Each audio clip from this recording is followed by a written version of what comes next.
Good evening and welcome back to ParaGhoul Paranormal Discoveries from the Dark.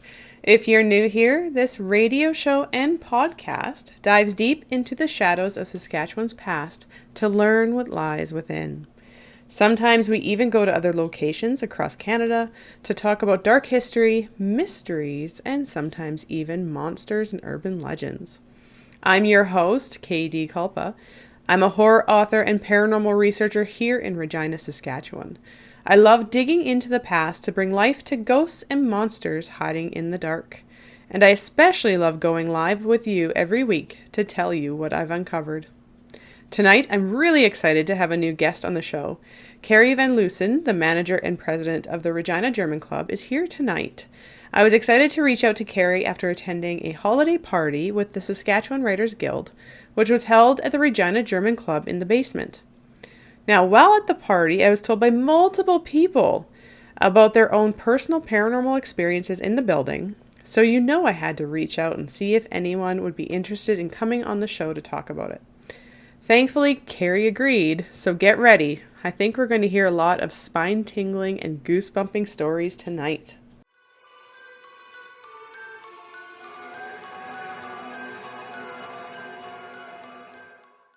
All right, before we get into the paranormal stories, Kerri, would you like to first introduce yourself to our listeners? Sure. I'm Kerri Van Loosen, and I am the president and manager, actually, of the German Club. I have been for the last 14 years. Oh, wow. Yeah. So what brought you, I guess, to the German club? Well, I have a family history there. My parents became involved in the 70s, and my grandparents were involved prior to that. And I've always danced there as a kid and went to German language school. And my dad's still active, and my mom are still active in the choir and the Germans from Russia group, and they do all sorts of annual events there with myself, like the Chris Kindlemart Oktoberfest and Sommerwende and Spargelfest, all the things we put on Yeah. they were part of. And my husband and I, a few years back, I guess 14 plus years ago, got more involved in helping behind the scenes with just the volunteering and maintenance of the building. And I don't know, one thing led to another. And eventually we just decided that it was hard to do our work and look after the club. And we thought, we want to see this place succeed. So we ended up just quitting our jobs and taking over the club. And he's actually the head cook there now. And I Okay. manage it. So Oh, wow. Okay. yeah, just kind of ballooned. Yeah, Yeah. really did. Wow. I guess we should talk too about what is the German club, I suppose, just in case our listeners haven't heard of it. So we're actually celebrating our 70th anniversary this year. Oh, Yeah, it's kind of crazy because we've had a lot of ups and downs over the many decades. And every year with a nonprofit and a cultural club and the history of other cultural clubs passing the buck, and then unfortunately becoming obsolete and closing. We've always kind of had that in the back of our mind. We're going pretty strong, but you just never know. It's not such a craze anymore to be a part of the cultural clubs. But we're, like I said, we're holding on. We're doing all right. Celebrating our 70th. It's been around since 55. This location since 1968. wow. And we've had like numerous, we call them our member groups, between different dance groups, different choirs, different language schools, hunting groups, soccer groups, our own Schuhplattler group, which I had founded, was it seven? No, I guess, sorry, 9 years ago, I founded our Voldisleda Packet group, and it's one of our most renowned groups, I'll say. Everyone always requests their performances. It's the leather slapping. They've even been to Vegas. They Oh my performed at goodness. Opera House. Wow. Yeah, they're a crazy fun group, and that's one of the highlights of our event is when we have them perform. But there's obviously lots of other member groups that participate, and they're just as spectacular. We have a restaurant downstairs and our banquet hall upstairs, and we rent out both to the public in between our regular business hours, I guess. And yeah, I don't know what else there's to say. Like there's so much information in my head. It depends what you want to know exactly. Well, I guess one thing we could ask is, how do you become a member and what does a membership with the German club kind of include? Well, membership, it's $20 for the year, and we renew that annually, so it expires December 31st. And basically, we give you like discount on our event tickets. So if Oktoberfest was $15, it would be, or sorry, it'd be 15 for non-members and 10 for members or whatever. So it kind of Right. pays itself off the more events you come to. And it's also the satisfaction of knowing you are contributing to a cultural club because just with our bylaws and how we're set up with SLGA, we do require to keep a certain amount of membership All so we right. keep our status. So yeah, just purchasing a membership just helps us out in maintaining our entity, I guess. Right. Yeah, that Yeah. makes sense.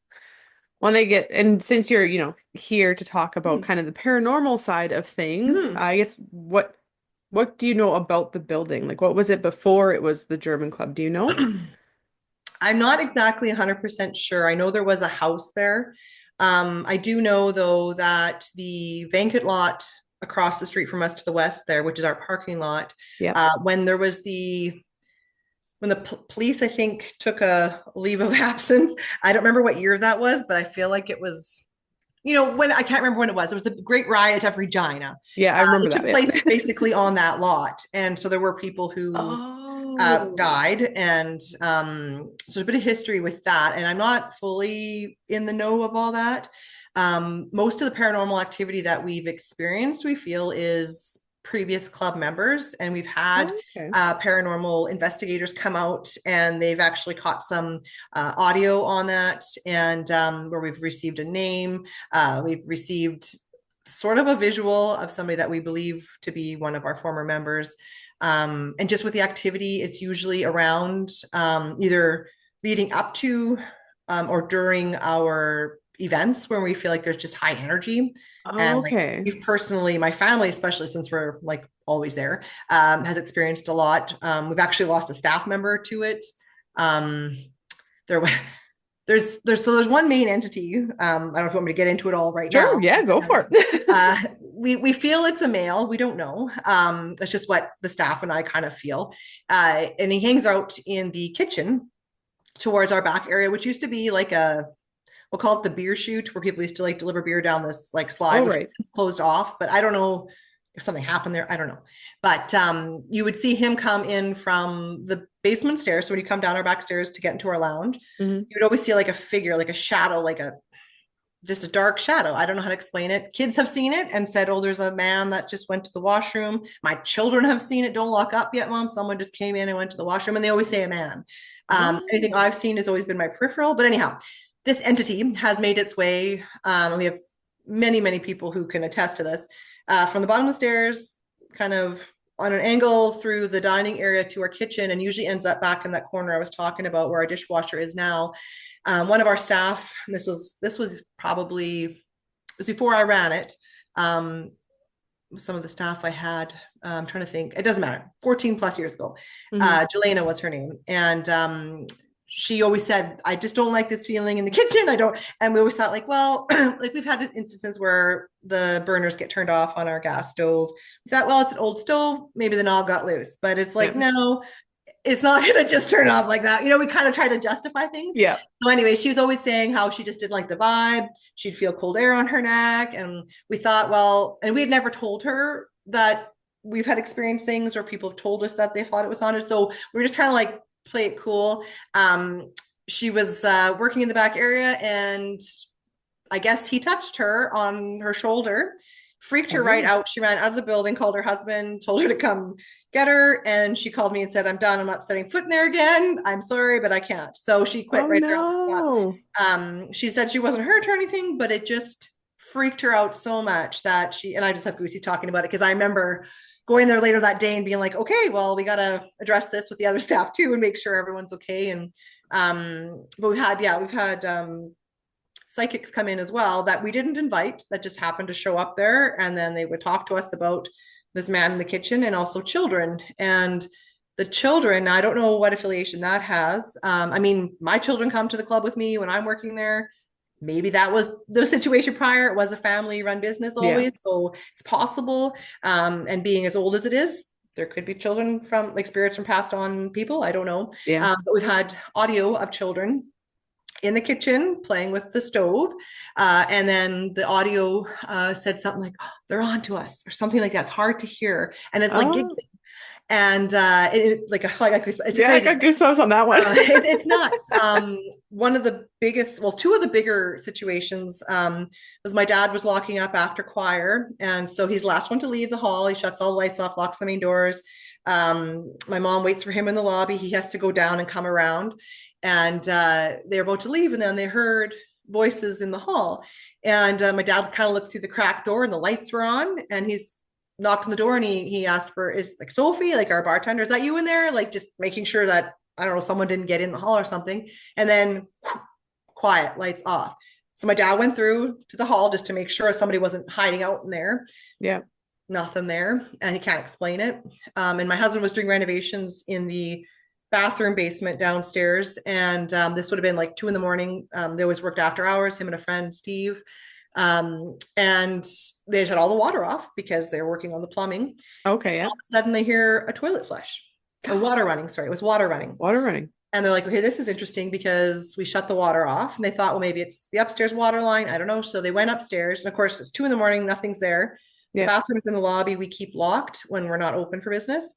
It was locked. And they went in there and here someone had flushed the toilet and left the flange got stuck down. So water was just running. Oh. No idea why that would happen. Like it's just totally obscure, like just a random, like you can't even explain that.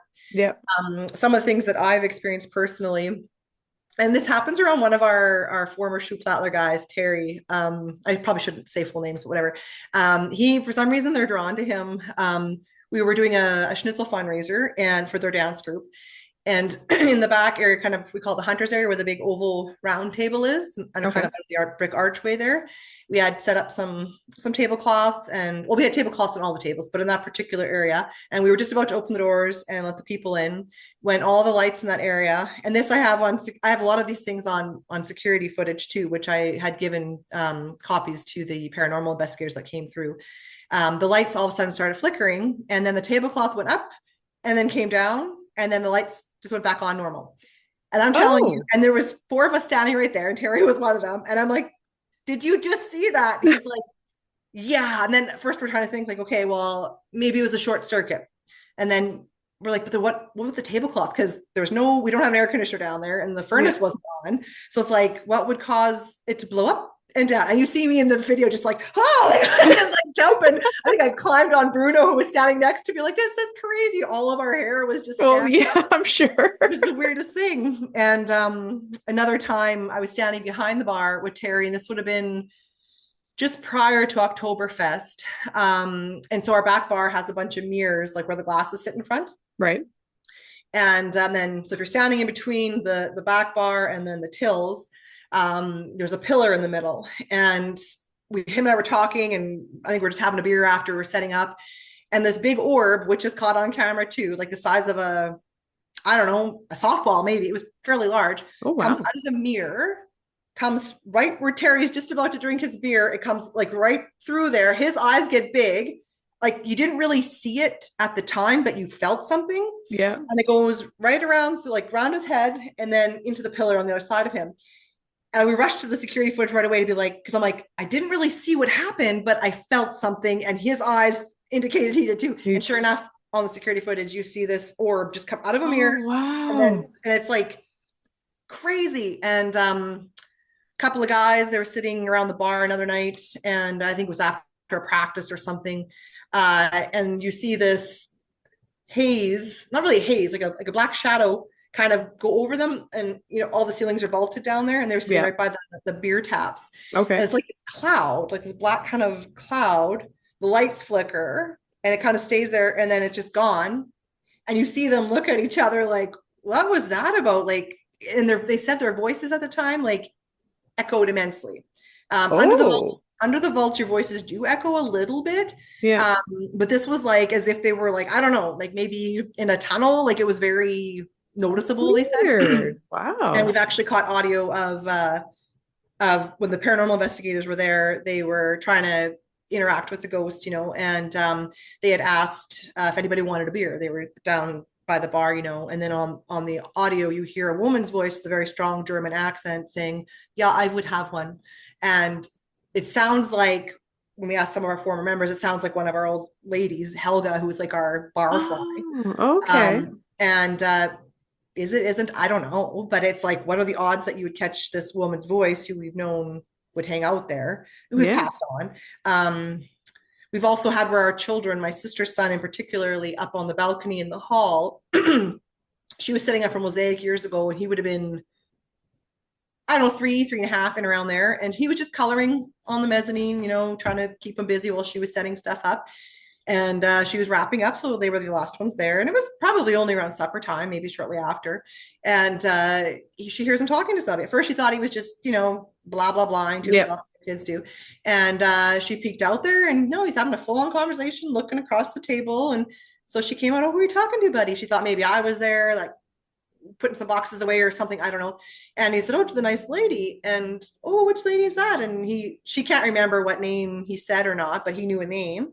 And he explained what she looked like and everything. And it didn't mean much to us. I don't know who he was explaining, but he had a full-on conversation with this woman, and he thought she was really nice and could tell you what she looked like and everything. Oh, wow. Yeah. And when the paranormal investigators came into the hall, one of the footages that they caught was they were actually filming from the mezzanine balcony down to the hall, so they could see the kitchenette door and the stage and the hall bar door. Oh, okay.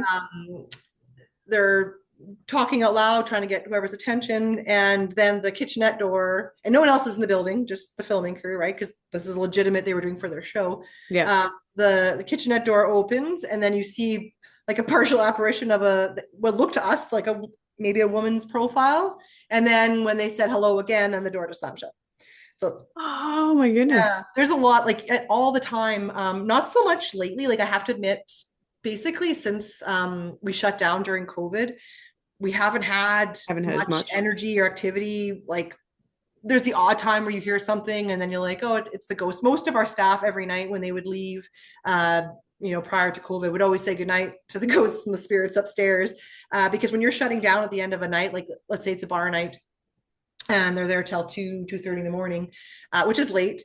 They have to make sure all the doors are secure and blah, blah, blah. And you'll always hear like footsteps and chairs or something sliding on the hall floor. You don't really know what it is, but it sounds like there's people People upstairs, in there. like, yeah, moving tables and chairs, maybe having a little party of their own, just the way the voices sound. And you go up Yeah. the back stairwell and you say, "Hello, who's up here?" And then it's just quiet. And I don't know. The one psychic that came through, she said she saw some kind of I don't know what you want to call it, connection between our back door, like on the stage area, the back bar door that would go right across to the Ukrainian hall.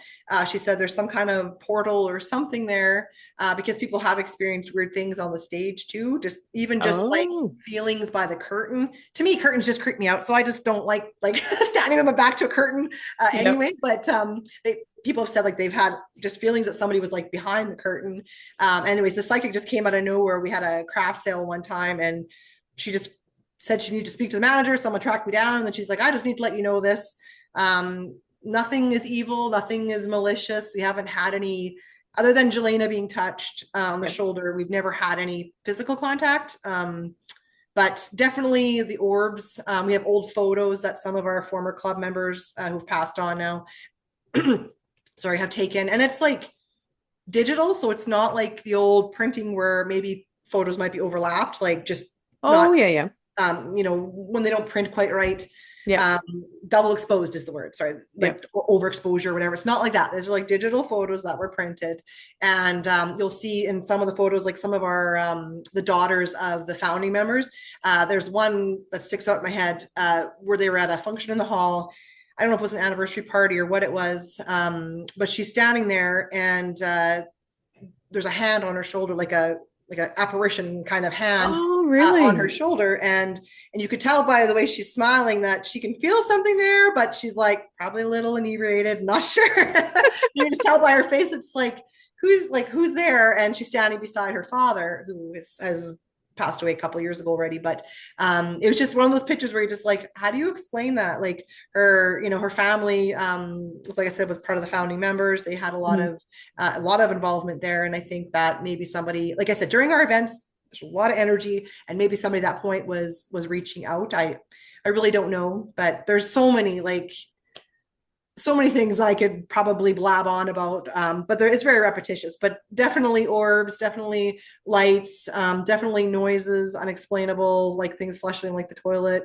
Yeah, I don't know, but it's been very quiet. Like I said, since we shut down for COVID, I can't say we've had much. Maybe it's our lack of our drained gusto that we're trying to pick back up again, but I don't know. Yeah.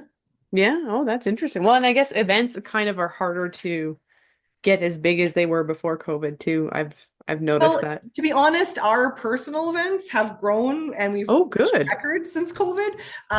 But the hype of the people that would put them on, like I'm obviously chair of most of the Yeah. committees or co-chair of most of the committees. We're just feeling, if I could be honest, just a little drained. Oh, definitely. Yeah. We look forward to the events. We enjoy them. We're so appreciative of the people who attend and spend the money and support us, because it does carry us through, Yeah. definitely through the year. Without them, our doors wouldn't be open.